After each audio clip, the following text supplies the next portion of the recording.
Buenos días tengan todos ustedes, pueblo de Venezuela. El Ministerio Público el día de hoy informará, pues, y lo hará en los términos que hemos venido de forma reiterada realizando sobre las acciones tendientes a lograr hacer justicia en torno a hechos sumamente muy graves, yo diría lamentables, inéditos en la historia republicana venezolana, y a la vez rendir balance sobre la investigación, obviamente lo que me estoy refiriendo, que tiene que ver con la incursión de mercenarios, de sicarios venezolanos y extranjeros en aguas y territorio nacional, con el fin de realizar ataques armados, asesinatos seriales en contra de altas autoridades, sedes policiales y militares, así como ataques a infraestructuras para derrocar por una vía violenta, sangrienta, a un gobierno constitucional legítimamente constituido en nuestro país, aparte obviamente de iniciar por esa vía una guerra civil en Venezuela. Al mismo tiempo, voy a proceder a informarle a la nación venezolana de que hemos enviado y ha sido recibida el pasado día martes una carta dirigida a la presidenta de la Cámara de Representantes de los Estados Unidos, Nancy Pelosi, la cual, repito, ha sido recibida en los términos formales y en donde brindamos información en nuestro carácter de fiscal general de la República y titulares de la acción penal de la República Bolivariana de Venezuela. Brindamos información al Congreso estadounidense sobre los hechos que han rodeado la llamada Operación Gedeón, que era no otra cosa que una incursión para masacrar, para generar una matanza, para cometer actos terroristas por parte de mercenarios a sueldo contratados por una empresa estadounidense y firmada dicho contrato, entre otras personas, por Guaidó, JJ Rendón, Sergio Vergara, entre otros.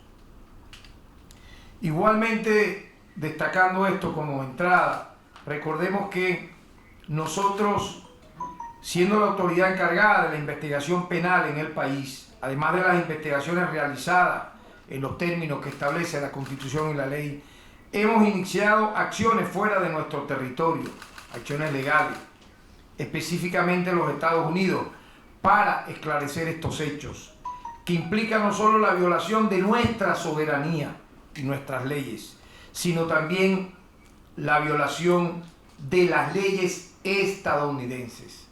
Estas personas han violado leyes no solamente dentro de Venezuela, sino también en el propio territorio de los Estados Unidos de América. Como informáramos hace unos días, en el Congreso de Estados Unidos se inició una investigación para determinar si, cito comillas, las leyes estadounidenses fueron violadas por ciudadanos y compañías estadounidenses y si algún elemento del gobierno de Estados Unidos sabía lo que estaba sucediendo. El Congreso, como ya se sabe, exigió información sobre todos y cada uno de los contratistas de seguridad privada que sostuvieron reuniones en los Estados Unidos relacionadas con una posible incursión armada en Venezuela y si la administración Trump estaba al tanto de estas interacciones. Estas acciones realizadas por el Ministerio Público se desarrollan simultáneamente con otras que el Estado venezolano está tomando en la Corte Penal Internacional y en el Consejo de Seguridad de la Organización de Naciones Unidas. Esto ante los graves hechos que se han develado tras la incursión fallida, los cuales vinculan a ciudadanos y autoridades colombianas y estadounidenses en la organización y financiamiento de este ataque. Voy a proceder a leer la carta. Previamente puedo mostrarles la misma, enviada en los términos que voy a leer. dirigida, y así voy a textualmente a leerla, a la honorable Nancy Pelosi, presidenta de la Cámara de Representantes de los Estados Unidos, Washington, D.C. Estimada señora presidenta, como fiscal general, me dirijo a usted respetuosamente en cumplimiento de mis obligaciones de garantizar el respeto a los derechos constitucionales de la República Bolivariana de Venezuela, con el fin de manifestarle el interés de mi oficina en la investigación y sus eventuales resultados, presentada por el representante Eliot Engel como presidente del Comité de Asuntos Exteriores de la Cámara el día 12 de mayo del 2020. A propósito de los graves acontecimientos suscitados el pasado 3 de mayo, una incursión armada hacia Venezuela en violación de la soberanía de nuestra nación y con la presunta participación de ciudadanos estadounidenses, políticos, exmilitares y contratistas con presuntos vínculos con el entorno más cercano al presidente Donald Trump. Con la intención de aportar a su investigación, presentamos a continuación formalmente un relato detallado de los hechos en cuestión, basado en las pruebas y en los testimonios recabados de los involucrados en la incursión armada el pasado 3 de mayo, y que, de comprobarse ciertos, contemplarían delitos gravísimos tales como tráfico de armas y drogas, además de terrorismo. En tal sentido, hacemos de su conocimiento los hechos relacionados a la incursión armada en cuestión. La madrugada del pasado domingo 3 de mayo fue frustrado un intento de incursión armada de mercenarios en el litoral costero norte de Venezuela, en la población de Macuto, en el estado La Guaira, a 30 kilómetros de la capital. En este lugar las pesquisas condujeron al hallazgo de un lote de armamento de guerra. Uno de los detenidos en esta operación confesó que en la operación había una segunda lancha cargando alrededor de 47 a 50 presuntos mercenarios a bordo, que no llegó a La Guaira. Sin embargo, el día siguiente, 8 de esos tripulantes fueron capturados por el pueblo y las fuerzas de seguridad en la localidad de Chuao, en la costa del estado Aragua, también en la región central del país.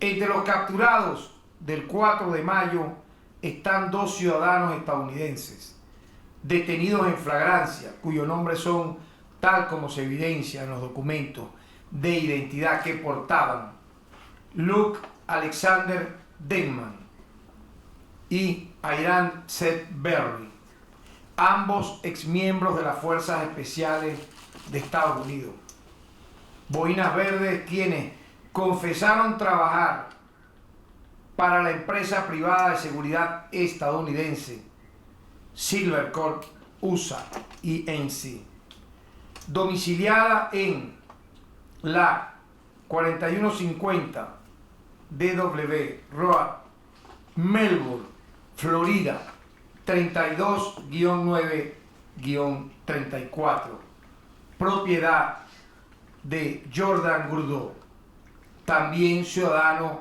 estadounidense, quien públicamente alegó haber sido contratado para llevar a cabo una operación en Venezuela, la cual consideramos viola la soberanía de nuestro país.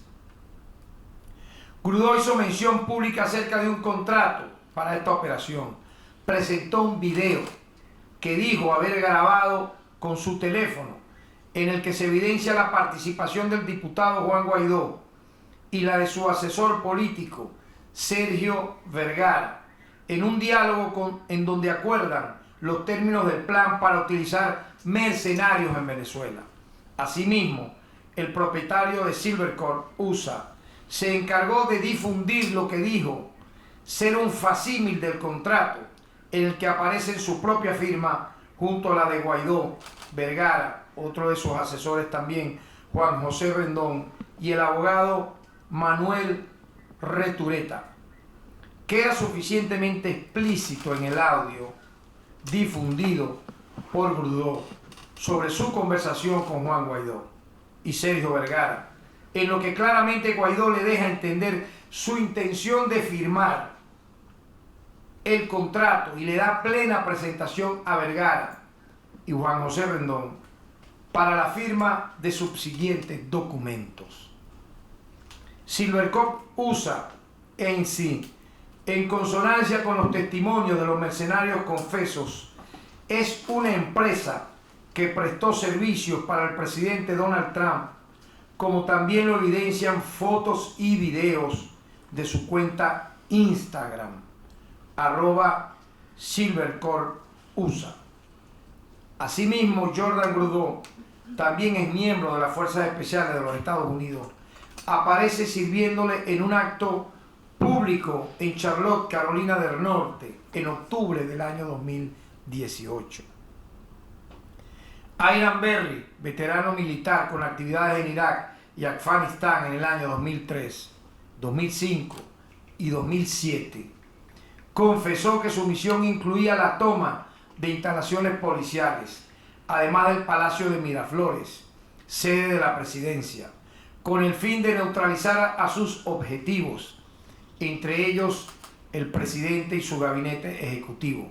También sostuvo tener responsabilidad de despejar pistas aéreas para el aterrizaje de aeronaves para la extracción del presidente Nicolás Maduro hacia los Estados Unidos. Berry también validó el contrato con Silvercorp y confirmó recibir apoyo del narcotraficante colombiano Elkin Javier López Torres, llamado Doble Rueda, quien prestó al grupo mercenario su finca de la Guajira colombiana, cercana a un campamento de la DEA, donde salieron las lanchas para la incursión en territorio venezolano. De acuerdo a la información recabada, el grupo mercenario fue entrenado en 3 campamentos en la población de Riohacha, Colombia, bajo la dirección de Antonio José Sequea Torres, quien desertó de la Fuerza Armada venezolana, y bajo la coordinación de al menos un ex militar estadounidense por cada campamento. Un arsenal valorado en $500.000 llegaría a los campamentos, pero fue incautado el 23 de marzo por la Policía de Tránsito de Colombia. No nos cabe duda que las autoridades colombianas, bajo la mirada cómplice del presidente Iván Duque, estaban al tanto de estos eventos.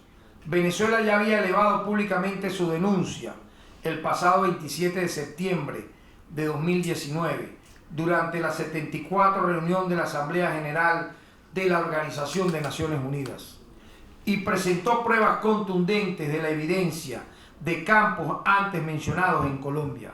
Venezuela no recibió respuesta alguna que no fuera la continua agresión programada desde territorio colombiano. En corroboración con lo que fue llevado a instancias internacionales, el 25 de marzo el gobierno venezolano denunció con pruebas extensas e inequívocas la presencia del ex general venezolano Cliver Alcalá y su estructura terrorista en territorio colombiano, el entrenamiento de mercenarios venezolanos y la planificación de una incursión armada a Venezuela.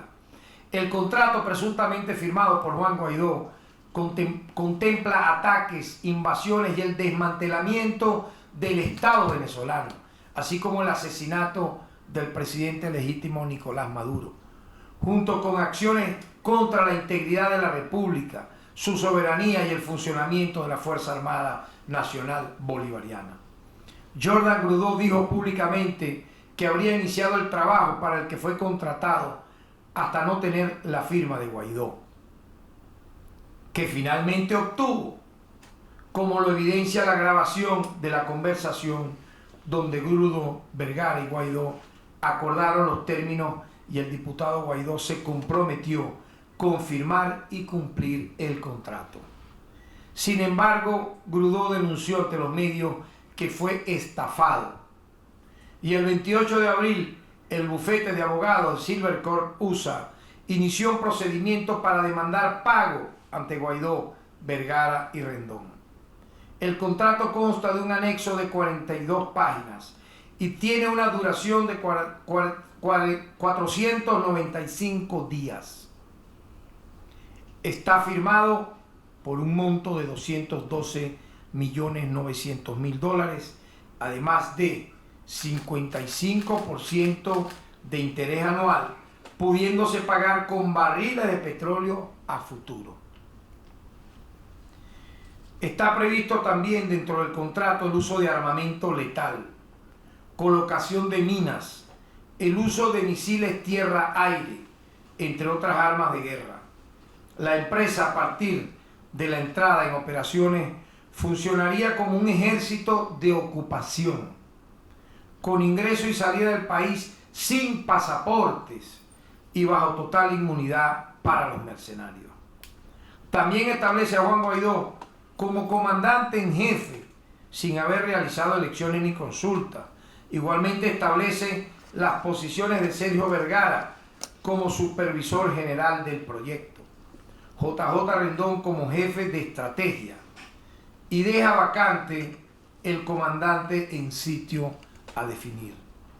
Dado que las pruebas recabadas constantemente mencionan vínculos entre el presidente Donald Trump y las fuerzas mercenarias, uno tiene que hacerse las siguientes preguntas. ¿Podría el vicepresidente Michael Pence estar al tanto de esta operación mercenaria y, en caso tal, contaba con su aprobación o participación?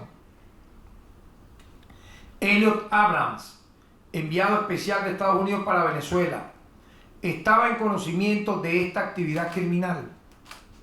Y de ser así, ¿qué acciones tomó el Departamento de Estado? Michael Pompeo, secretario de Estado, ¿tuvo conocimiento de esta operación? ¿Qué participación directa e indirecta tuvo el gobierno de los Estados Unidos en las actividades de Silvercorp USA? Y finalmente, ¿hubo conversaciones entre los presidentes Trump y Duque en relación a las operaciones de Silvercorp USA durante su reunión en Washington? Es muy difícil no poner en duda su inocencia, especialmente cuando sus declaraciones a la prensa y sus constantes publicaciones en redes sociales presagian y justifican eventos como los ocurridos. Igualmente surgen preguntas sobre la presencia de Jordan Grudo, según el testimonio de Antonio José Sequea Torres, durante los días cuando también sostuvieron reuniones los presidentes Trump y Duque. Y cuando el diputado Juan Guaidó y el prófugo de la justicia venezolana, Iván Simonovic, también se encontraban en la ciudad. Estimada, honorable señora presidenta, al menos en relación a nuestra historia republicana, no existe un precedente para un contrato como este, cuyo objeto es un acto inmoral e ilícito que atenta contra los derechos humanos más elementales y contradice todos los principios fundamentales de la democracia. Buscamos, como ustedes, respuestas a las preguntas. El estamento jurídico de los Estados Unidos permite contratar servicios privados de seguridad con el fin de desmembrar un Estado, la violación de la soberanía de otro país y el asesinato de un presidente legítimo y de las autoridades constituidas de una nación. Es legítimo, según las leyes estadounidenses, contratar empresas para traficar armas que serán utilizadas contra poblaciones civiles y destinadas a perturbar la paz de un país. Permite su constitución que los objetivos de su política exterior sean financiados con recursos del narcotráfico y el crimen organizado? Suponemos que no. Por ello, consideramos que las pruebas que mencionaremos a continuación, vinculando los eventos antes mencionados con organizaciones criminales oriundas de Colombia, son de su preocupación y más alto interés. Llama poderosamente la atención la participación directa de al menos 3 importantes narcotraficantes y un colaborador. Según los testimonios voluntarios de los mercenarios capturados, la DEA no solo estaba en conocimiento de la operación criminal, sino además de la participación de estos conocidos delincuentes. Es el caso de Elkin Javier López Torres, alias La Silla o Doble Rueda, responsable del alojamiento y logística para el entrenamiento de mercenarios en Riohacha, Colombia, para esta operación. El conocido delincuente tiene orden de captura de la DEA desde 2019 y fue solicitada su extradición. Ha sido capturado en 2 ocasiones por tráfico de estupefacientes y homicidio. Cliver Alcalá Cordones, quien se atribuye el mando del grupo mercenario, es yerno y socio del conocido narcotraficante Hermágoras González Polanco, miembro del cartel de La Guajira. Alcalá Cordones fue capturado en Colombia y extraditado por la DEA, según fuentes oficiales. José Alberto Socorro Fernández, señalado por nuestros cuerpos de inteligencia como narcotraficante y de ser responsable de las bandas delincuenciales que participaron en la sedición. Fue el encargado de artillar camionetas civiles en Venezuela que respaldarían a los invasores y de proveer armas y logística a los mercenarios. José Charaima Muguerza, apoyo logístico en Venezuela y reclutador de mercenarios, actualmente privado de libertad en la cárcel de Puente Ayala, Anzoátegui, Venezuela, por el delito de tráfico de drogas. Honorable señora Presidenta, toda la información suministrada en esta misiva constituye una parte del sumario y está ampliamente sustentada y certificada por las confesiones voluntarias de los protagonistas, por las experticias científicas de nuestro organismo de seguridad e inteligencia, las denuncias formuladas por las autoridades de nuestro país, así como por las investigaciones publicadas por parte de periodistas independientes, amén de las declaraciones dadas a la prensa por los medios involucrados en los penosos hechos y que usted podrá encontrar en los anexos a la presente. Por lo tanto, y apelando a los altos valores del mundo libre y al respeto supremo a la Constitución, profesado históricamente por el pueblo estadounidense, ideales compartidos y practicados también por nuestro pueblo, no podemos sino esperar de ustedes una investigación exhaustiva y transparente para ambas naciones y además en firme coherencia con el derecho internacional. Nuestra institución hará todo lo necesario para que se haga justicia conforme a nuestras leyes soberanas y se compromete en lo que sea menester para colaborar como poder soberano con cualquier institución norteamericana que busque la verdad y sea fiel a ella. Sin más, y reiterando nuestra buena disposición, se despide de usted muy atentamente quien hoy les está leyendo esta misiva. Quiero volver a mostrar la comunicación y finalmente ya en su aparte último, obviamente, como bien lo he señalado, en esta comunicación que resume parte de las investigaciones, esperamos, como bien lo señalaba, una respuesta sincera de las autoridades legislativas de los Estados Unidos de América, en tanto para hacer comentarios finales sobre este tema tan delicado. Nada más y nada menos que esta incursión se ha realizado en medio de la pandemia conocida como el COVID-19. Y no es algo nuevo, es una reciente trama de una escalada de agresiones a la institucionalidad venezolana, donde Estados Unidos aparece de protagonista, iniciada a partir del año 2002 con el intento de golpe de Estado contra el presidente Hugo Chávez, y que, recordemos, tuvo una aviesa participación del gobierno de entonces de George Bush.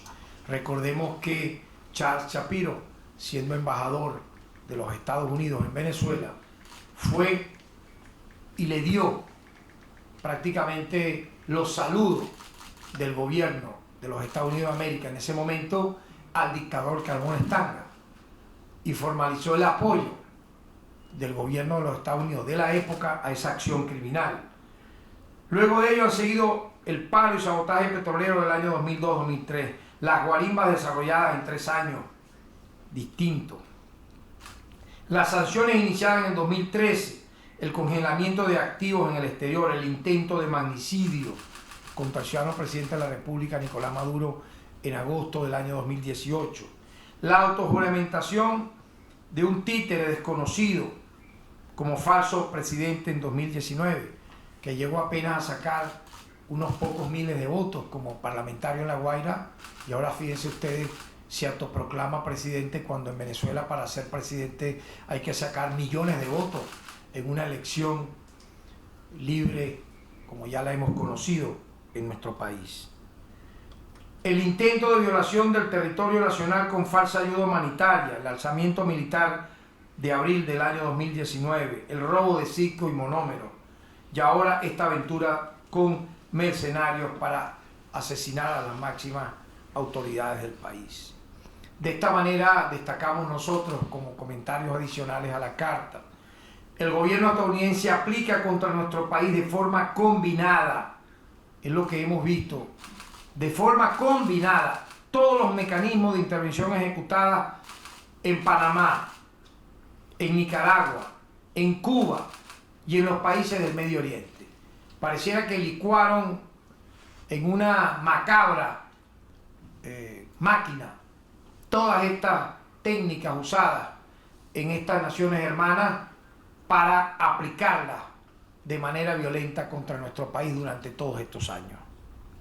En tal sentido, debo concluir que el avance de las investigaciones del Ministerio Público a esta fecha tiene los siguientes resultados. En este momento han sido detenidos, están a la orden de la justicia, 66 implicados en estos hechos. Se han librado 99 órdenes de aprehensión, de las cuales 63 aún no se han materializado y están en marcha. Recordemos que muchas de estas personas están fuera del país, entre Colombia y los Estados Unidos de América. Se han realizado hasta la fecha 11 audiencias de delación. Esto es bien importante, este dato. Se han realizado hasta la fecha 11 audiencias de delación. De la información obtenida a través de estas audiencias se logró identificar que la Fundación Futuro Presente se encargaba del financiamiento de la logística, alimentación y arrendamiento de los campos de entrenamiento para los mercenarios, por lo que se solicitó orden de aprehensión en contra de los miembros de esta fundación, entre los que destaca el ciudadano John Goicoechea. Igualmente se han solicitado en este sentido además 17 órdenes de allanamiento. Debemos, ya para finalizar, recordar que toda esta historia está vinculada al narco paramilitarismo en Colombia. Los que creyeron que este tipo de fenómeno sangriento y delictivo y criminal había culminado con la disolución de carteles como el de Medellín o el de Cali o el de las autodefensas de Colombia que lideraba aquel asesino serial llamado Carlos Castaño, etcétera, se equivocaron, puesto que todas estas organizaciones mutaron en otras, inclusive de peor calibre. En la investigación de esta incursión mercenaria ha quedado establecido el apoyo de organizaciones narco-paramilitares colombianas. Recordemos que Guaidó fue escoltado por miembros de los rastrojos para salir del país y participar en aquella bufonada del 23 de febrero del año 2019. Ahora se ha establecido, producto de las confesiones hechas por algunos detenidos, que los campamentos para el entrenamiento, como lo detallábamos en la carta dirigida a la presidenta de la Cámara de Representantes de los Estados Unidos de América, la señora Pelosi, recuerdo que los campamentos para el entrenamiento de los mercenarios fueron provistos por el narcotraficante Elkin Javier López Torres, alias Doble Rueda o La Silla, vinculado al grupo narco paramilitar Los Pachencas, formado por paramilitares desmovilizados de las Autodefensas Unidas de Colombia y que controlan la extorsión y el narcotráfico en la costa caribe colombiana con la anuencia absoluta de las autoridades policiales, civiles y militares de Colombia, que es un estado fallido, tal vez el simbolismo del estado fallido criminal a nivel global. Si ustedes quieren ver un estado fallido criminal dominado hasta la médula por los narcotraficantes, por los criminales, por las bandas de delincuentes, lamentablemente la tierra de Gaitán ha devenido en eso. Y por ello es que la base de operaciones de los mercenarios, de los terroristas, de los criminales que quieren bañar de sangre a nuestro país está en Colombia. Es la misma zona de las denuncias de compra de votos a favor de Iván Duque, realizadas por Aida Merlano. No es una simple casualidad, es producto de esa realidad. Un reportaje de un canal de noticias colombiano informó recientemente que los Pachencas tienen en su poder las rutas exactas de vigilancia de la Fuerza Militar de Estados Unidos en el Caribe. Imagínense ustedes. Y conocen también las rutas y horarios de los operativos de Colombia, Panamá y Costa Rica. Todo esto facilitado por las propias fuerzas de inteligencia colombianas. Es decir, esta serie llamada la narconovela se quedan pendejas, se quedan simplemente en miniatura al lado de estas realidades. Repito, que mutaron para ser mucho más macabras, letales y criminales en contra de la paz republicana y del tráfico de drogas a nivel global. Por eso hemos dicho que ha sido falso que se disolvieron los carteles de droga como el de Cali o el de Medellín. No cambió para nada, más bien fue para peor. El narcotráfico sigue campando a sus anchas en Colombia, sigue siendo el mayor exportador de coca del mundo y además el principal socio de Estados Unidos en la región. La falsa desmovilización de los paramilitares, eso nunca existió. Promovida por Uribe, tampoco cambió nada. Allá siguen campantas ahora las llamadas BACRIM, que no son más que grupos narco-paramilitares que siguen asesinando, extorsionando, comprando votos y controlando el tráfico de drogas. Ahora estos grupos criminales se han aliado con lo peor de la política venezolana para atacar nuestro territorio y las autoridades y para convertir a Venezuela, tal vez ese sea el objetivo final. Aparte de robarnos la riqueza, el oro, el coltán, los minerales, el petróleo, obviamente sería convertir a Venezuela a lo que es Colombia, un narcoestado, y imagínense ustedes entonces lograr ellos prácticamente un objetivo criminal triple, quíntuple de lo que tienen hasta ahora. Yo, para terminar, debo agregar un comentario sobre el tema DirecTV.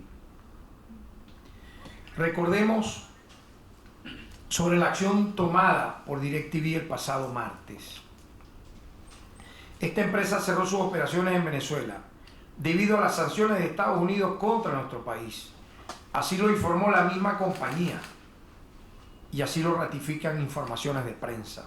La agencia AP informó en enero, no olvidemos esto, en enero de este año, que en diciembre el Departamento de Estado presionó a AT&T, empresa dueña de DirecTV, para que desafiara al gobierno nacional e incumpliera la normativa de telecomunicaciones en Venezuela.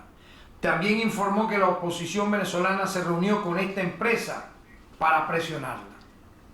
La decisión de un gobierno extranjero de impedir la difusión de dos canales venezolanos, uno estatal y otro privado, es la que obligó a DirecTV a cesar sus operaciones en Venezuela, pues esa decisión impedía a DirecTV cumplir con la normativa venezolana.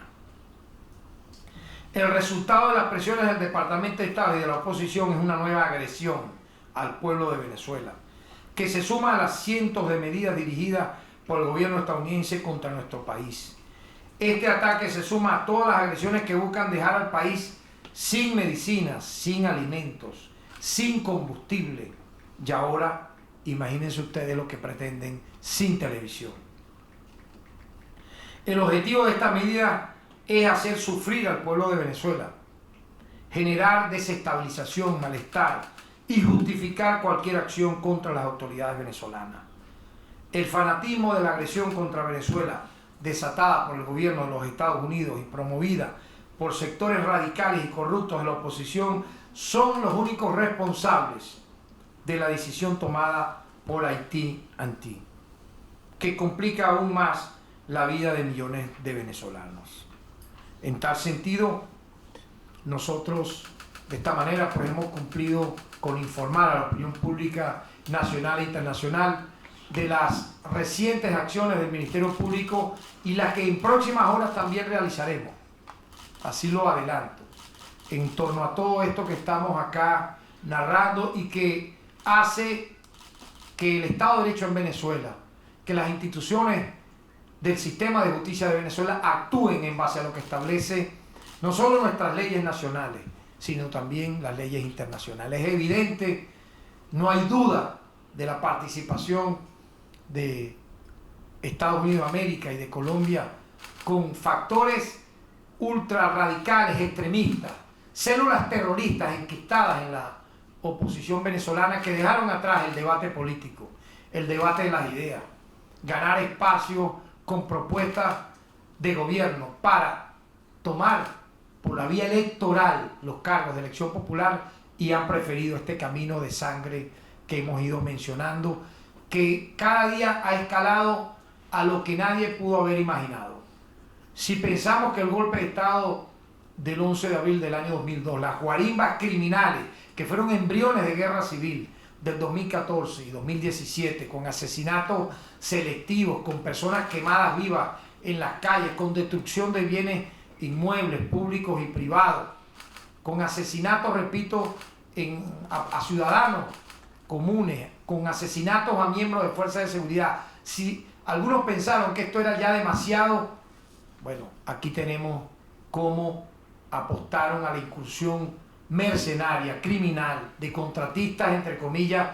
Imagínense qué nombre tan producto de lo más bajo, darle un nombre de la economía a asesinos a sueldo, que no tienen ideología, que no tienen bandera, que no tienen patria, para nada más y nada menos que iniciar una guerra civil en nuestro país. Frente a ello, este es el balance hasta el momento que el Ministerio Público realiza en función de restablecer, de mantener el Estado de Derecho y hacer justicia en favor de nuestro pueblo. Muchas gracias.